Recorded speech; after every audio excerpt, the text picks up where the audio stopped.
بسم اللہ الرحمن الرحیم۔ دہم کلاس کے تمام طلباء و طالبات کو السلام علیکم۔ بیٹا، ہم اپنا سبق جو ہے مجھے میرے دوستوں سے بچاؤ پڑھ رہے ہیں، اس کا ایک حصہ ہم نے پڑھا تھا، آج ہم اس کے دوسرے حصے کو پڑھیں گے۔ نے بیٹا، یہاں سے ہم اپنا سبق شروع کر رہے ہیں۔ مثلاً میرے دوست احمد مرزا ہیں، جنہیں میں بڑھیا دوست کہتا ہوں، یعنی باتونی، بہت زیادہ باتیں کرنے والا دوست کہتا ہوں۔ یہ نہایت معقول آدمی ہیں، بہت اچھے آدمی ہیں، اور میری ان کی دوستی نہایت پرانی اور بے تکلفی ہے، یعنی ہمارا آپس میں کوئی تکلف نہیں ہے، مگر حضرت کی خلعت یعنی ان کی پیدائش میں داخل ہے، پیدائشی طور پر، یعنی کہ ان کی پیدائش میں یہ بات شامل ہے کہ 2 منٹ نچلا نہیں بیٹھنا، یعنی آرام اور سکون سے نہیں بیٹھا جاتا ان سے۔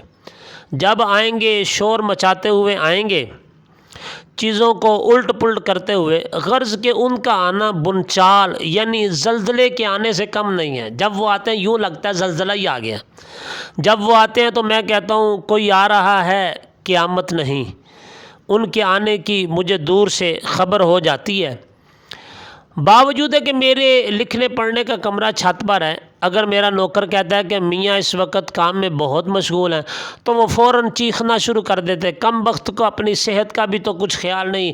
نوکر کی طرف مخاطب ہو کر، خیراتی او بیکاری، کب سے کام کر رہے ہیں؟ بڑی دیر سے۔ توبہ توبہ، اچھا بس 1 منٹ ان کے پاس بیٹھوں گا، مجھے خود جانا ہے۔ چھت پر ہوں گے نا؟ میں پہلے ہی سمجھتا تھا، یعنی وہ پوچھتا ہے وہ چھت پر ہی ہے نا، وہ یہی بات پوچھتا ہے، وہ کہتا ہے میں سمجھتا تھا چھت پر ہی ہے۔ یہ کہتے ہوئے وہ اوپر آتے ہیں اور دروازہ اس زور سے کھولتے ہیں کہ گویا کوئی گولا آگے لگا ہو۔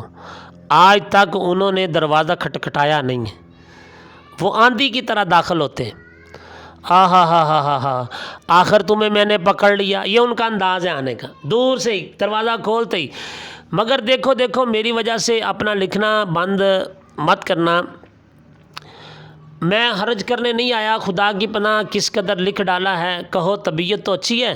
میں تو صرف یہ پوچھنے آیا تھا، واللہ اللہ کی قسم مجھے کس قدر خوشی ہوتی ہے کہ میرے دوستوں میں ایک شخص ایسا ہے جو مضمون نگار کے لقب سے پکارا جاتا ہے۔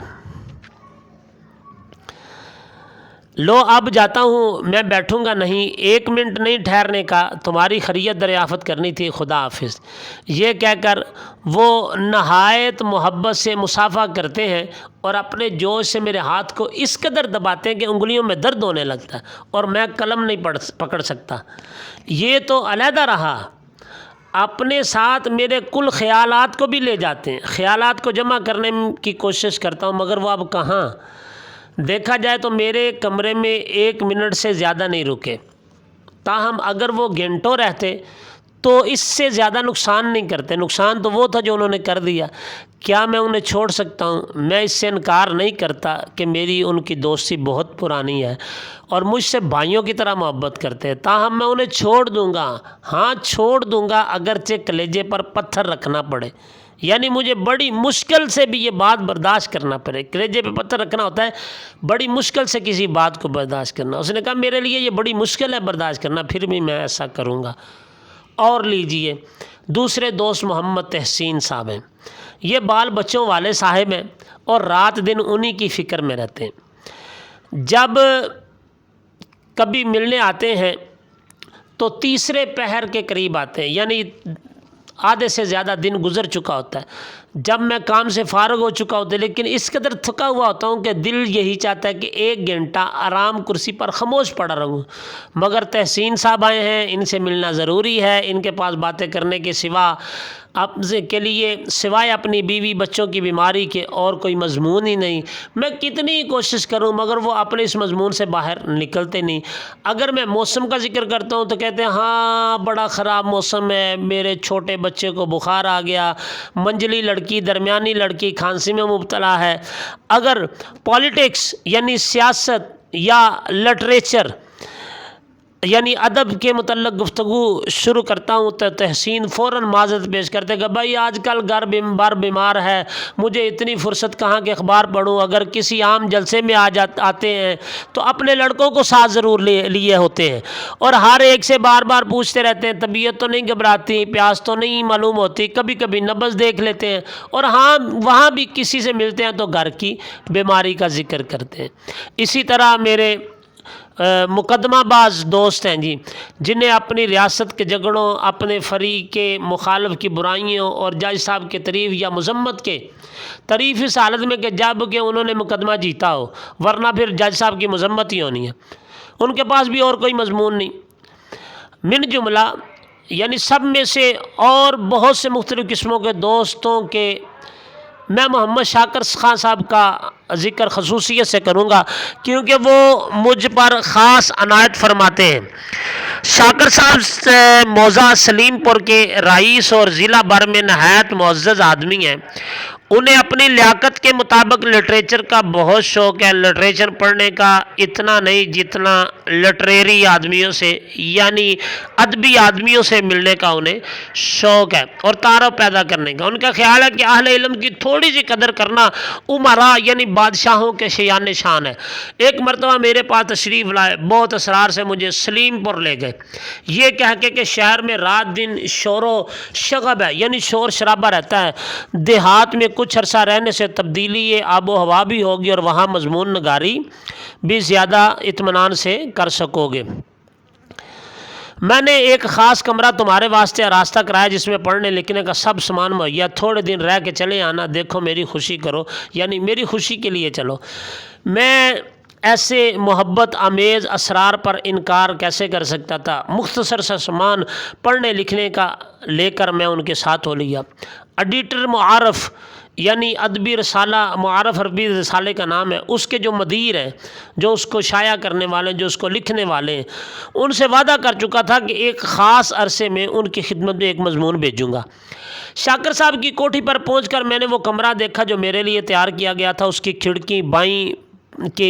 کھڑکی پائیں باغ کی طرف کھلتی تھی اور ایک نہایت ہی دل فریب نیچرل یعنی قدرتی منظر میری آنکھوں کے سامنے ہوتا تھا۔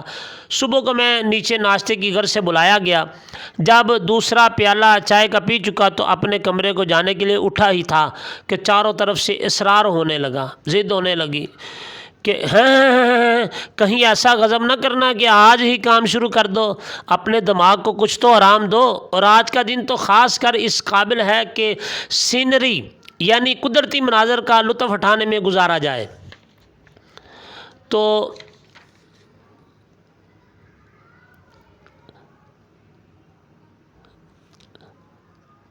چلیے گاڑی تیار کراتے ہیں، دریا پر مچھلی کا شکار کھیلیں گے، وہاں سے 2 میل پر احمد نگر ہے، وہاں آپ کو وہاں کے رئیس راجہ طالب علی صاحب سے ملائیں گے۔ میرا ماتھا ٹنکا یعنی میں فکر مند ہونے لگا کہ اگر یہی صورتحال رہی تو یہاں بھی فرصت معلوم۔ خیر سینکڑوں ہیلے حوالوں سے اس وقت تو میں بچ گیا اور میرے میزبان بھی میری وجہ سے نہ گئے، مگر مجھے بہت جلد معلوم ہو گیا کہ میری عنقا یعنی میرا غائب مجھے نہ ملنے والی یکسوئی جس کی تلاش میں سرگرداں ہوں، مارا پھرتا ہوں کہ کوئی جگہ خاموشی کی ملے جہاں میں یکسو ہو کر پوری توجہ کے ساتھ بیٹھ کر میں اپنا کام کر سکوں۔ میں نے جانا کہ وہ مجھے یہاں بھی نہیں ملے گی۔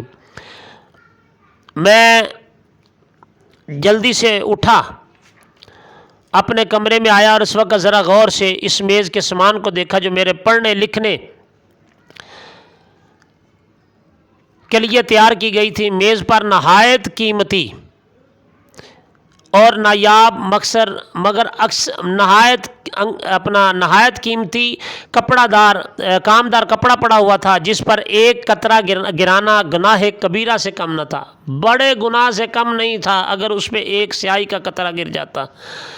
چاندی کی دوات مگر سیاہی دیکھتا ہوں تو سوکھی ہوئی ہے۔ انگریزی قلم نہایت قیمتی اور نایاب مگر اکثر میں نب ندارد یعنی نب نہیں ہے، نب غائب ہے اس میں سے۔ جاذب کاغذ، سیاہی چوس کاغذ، عمدہ یعنی وہ کاغذ جس کے اوپر لکھا جائے تو سیاہی دوسری طرف چلی جائے، کہیں سے بھی وہ عمدہ نہیں ہے۔ ایک مخملی جلد کی کتاب، یعنی مخمل کے کپڑے کی سے جلد کی ہوئی، مگر لکھنے کا کاغذ کا پتہ نہیں، اس میں کوئی کاغذ نہیں ہے۔ اس طرح بہت اعلیٰ درجے کا بیش قیمت سامان میز پر تھا، مگر اکثر ان میں سے میرے کام کا نہیں تھا۔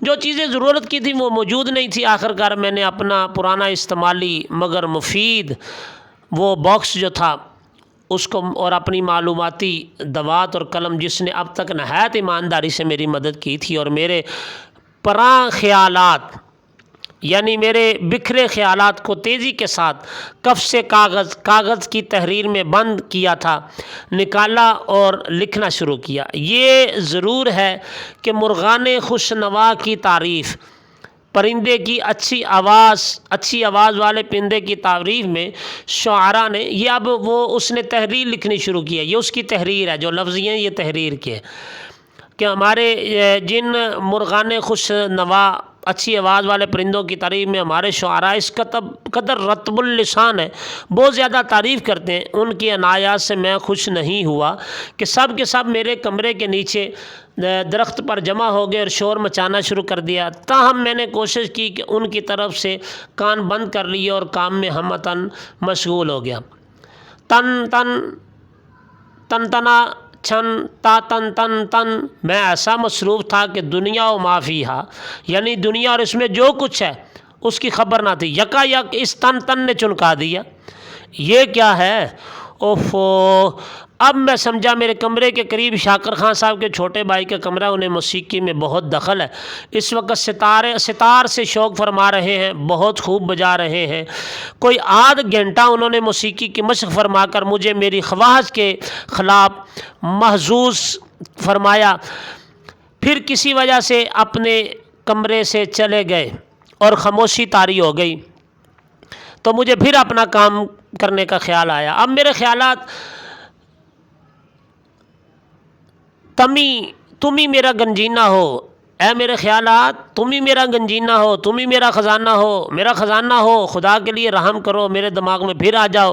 یہ کہہ کے میں کاغذ کی طرف متوجہ ہوا کہ دیکھوں کہاں چھوڑا ہے، جن کی قدر آپ کہاں بھول پڑے، اتنے دنوں کہاں رہے۔